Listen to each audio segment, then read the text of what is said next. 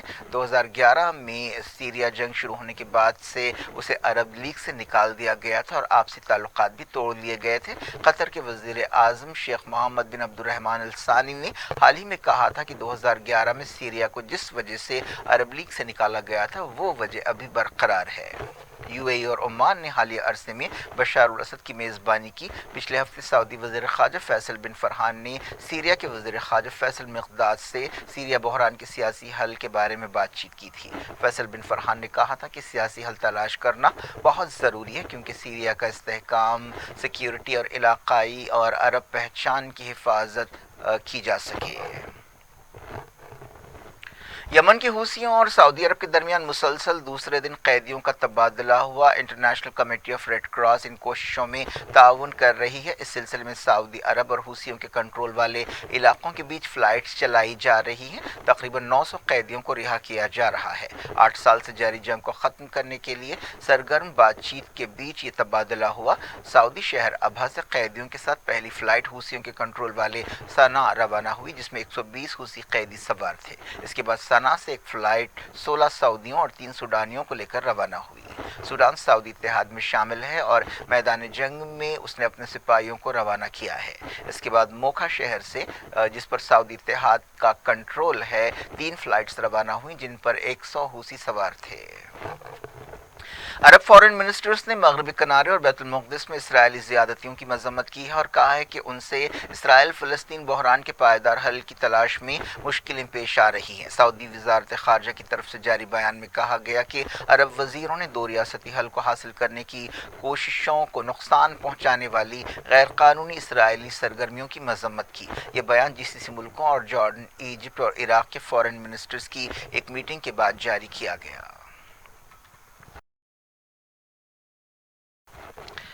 ایران کے صدر Ebrahim Raisi نے کہا ہے کہ فلسطینی عوام کی بے مثال مزاحمت پوری انسانیت کی طرف سے تعریف کی حقدار ہے۔ قدس ڈے کے موقع پر ایک جلسے سے خطاب کرتے ہوئے ایرانی صدر نے کہا کہ ہمیں مزاحمت کی تائید کرنے میں کوئی جھجک نہیں ہے اور اسلامی جمہوریہ مزاحمتی محاذ کی مدد کرتا رہے گا۔ انہوں نے اس بات پر زور دیا کہ اسرائیل کے ساتھ تعلقات معمول پر لانا فلسطینی عوام کے ساتھ غداری ہے اور یہ مزاحمتی محاذ اور فلسطینیوں کی پیٹھ میں چھرا گھونپنے کے برابر ہے۔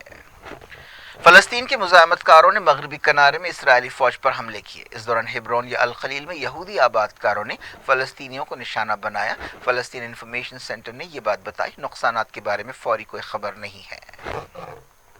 جاپان کے وزیر اعظم فومیو کیشیڈا ایک پروگرام کے دوران دھوئیں کا بم پھینکنے کے واقعے میں بال بچ گئے۔ اس سلسلے میں ایک شخص کو حراست میں لیا گیا ہے۔ جس وقت یہ واقعہ پیش آیا وزیر اعظم تقریر کرنے والے تھے۔ ایک چشمدید گواہ نے بتایا کہ اس نے دیکھا کہ ایک شخص کچھ پھینک رہا ہے، اس کے بعد دھواں پھیل گیا۔ ایک اور چشمدید گواہ نے بتایا کہ اس نے ایک بڑے دھماکے کی آواز سنی۔ اس واقعے میں کوئی زخمی نہیں ہوا۔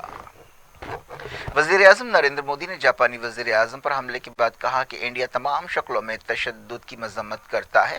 مودی نے ٹویٹ میں کہا کہ انہیں جاپان کے واکاپایا میں ایک پروگرام کے دوران تشدد کے بارے میں معلوم ہوا جس میں میرے دوست وزیر اعظم کیشیڈا موجود تھے۔ یہ جان کر اطمینان ہوا کہ وہ محفوظ ہیں۔ میں ان کی اچھی صحت کے لیے دعا کر رہا ہوں۔ یوکرین کے سلووینک شہر میں رشیا نے ایک اپارٹمنٹ بلاک پر حملہ کیا جس میں 8 لوگ مارے گئے۔ مرنے والوں میں ایک چھوٹا بچہ بھی شامل ہے۔ اس کے علاوہ کم سے کم 12 لوگ زخمی ہوئے۔ یوکرین جنگ کے 416 دن پورے ہو گئے ہیں۔ برطانیہ کی وزارت خارجہ نے یہ بات مانی ہے کہ رشیا نے باخمت پر اپنا کنٹرول مضبوط کیا ہے لیکن بعض علاقوں میں اب بھی یوکرین کے سپاہی لڑ رہے ہیں۔ اس دوران برازیل کے صدر لولا ڈا سلوا اور چائنا کے صدر زی جن پنگ نے یوکرین جنگ ختم کرنے کے بارے میں بات چیت کی۔ بیجنگ میں جرمن وزیر خارجہ اینالینا باربک نے بھی چائنا سے کہا کہ وہ جنگ روکنے کے لیے ماسکو پر زور ڈالے۔ UN سیکریٹری جنرل اینٹونیو گوٹریز نے رشیا، یوکرین اور ترکی کو خط لکھتے ہوئے اناج کے ایکسپورٹ کو یقینی بنانے پر زور دیا۔ فرانس میں میکرون حکومت کے پینشن پلان کے خلاف احتجاج جاری ہے۔ اس دوران ایک عدالت نے اس پالیسی کی تائید کی۔ کئی مہینوں سے اس منصوبے کے خلاف احتجاج ہو رہا ہے، جس کے تحت ریٹائرمنٹ کی عمر 62 سال سے بڑھا کر 64 سال کر دی جائے گی۔ دہلی کے چیف منسٹر اروند کیجریوال نے ایکسائز پالیسی کیس میں سی بی آئی کے سمن کے بارے میں غور کے لیے پیر کو اسمبلی کا خصوصی سیشن طلب کیا ہے۔ کیجریوال کے ڈپٹی منیش سسودیا پہلے ہی اس کیس کے سلسلے میں گرفتار ہیں۔ عام آدمی پارٹی حکومت نے الزام لگایا کہ مرکزی حکومت اپوزیشن لیڈرز کو نشانہ بنانے کے لیے سی بی آئی اور ای ڈی کو ہتھیار کے طور پر استعمال کر رہی ہے۔ آپ ایم ایل اے اور وزیر سوربھ بھردواج نے میڈیا سے بات چیت کرتے ہوئے کہا کہ صورتحال اچھی نہیں ہے، اسمبلی میں اس پر غور کیا جانا چاہیے۔ دہلی حکومت کے لیڈرز حالات کے بارے میں اظہار خیال کریں گے۔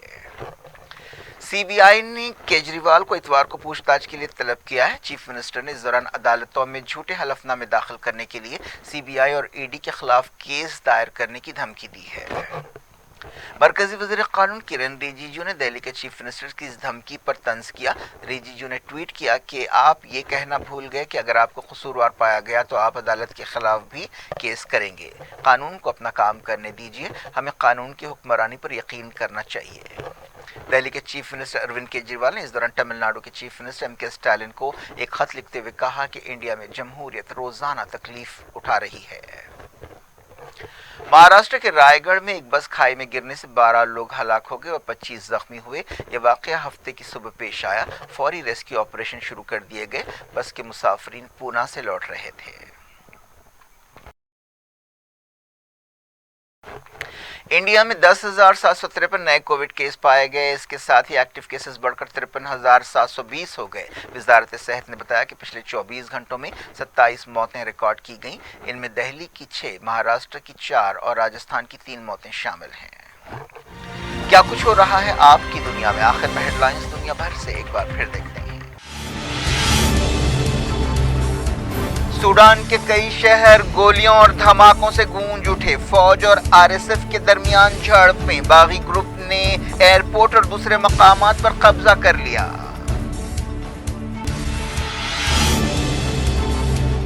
حوثیوں اور سعودی عرب کے بیچ مسلسل دوسرے دن قیدیوں کا تبادلہ۔ اتوار کو بھی عمل جاری رہے گا۔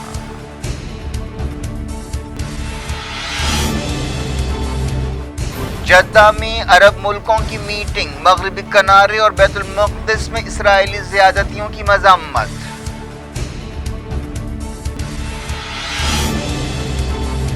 عرب لیگ میں سیریا کے شامل ہونے کے امکانات بڑھے۔ سعودی عرب اور اتحادی بحران کے سیاسی حل میں اہم رول ادا کریں گے۔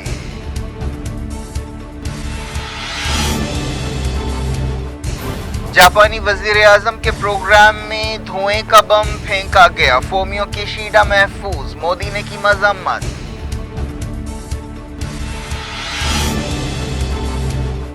یوکرین کے سلووینک شہر میں اپارٹمنٹ بلاک پر رشیا کا حملہ، 8 ہلاک۔ برازیل کے صدر اور جرمن وزیر خارجہ نے کی جنگ پر ژی جن پنگ سے بات چیت۔ سی بی آئی سمن پر غور کے لیے پیر کو دہلی اسمبلی کا اجلاس طلب کر لیا گیا۔ کیجریوال نے دی تحقیقاتی ایجنسیوں کے خلاف کیس کرنے کی دھمکی۔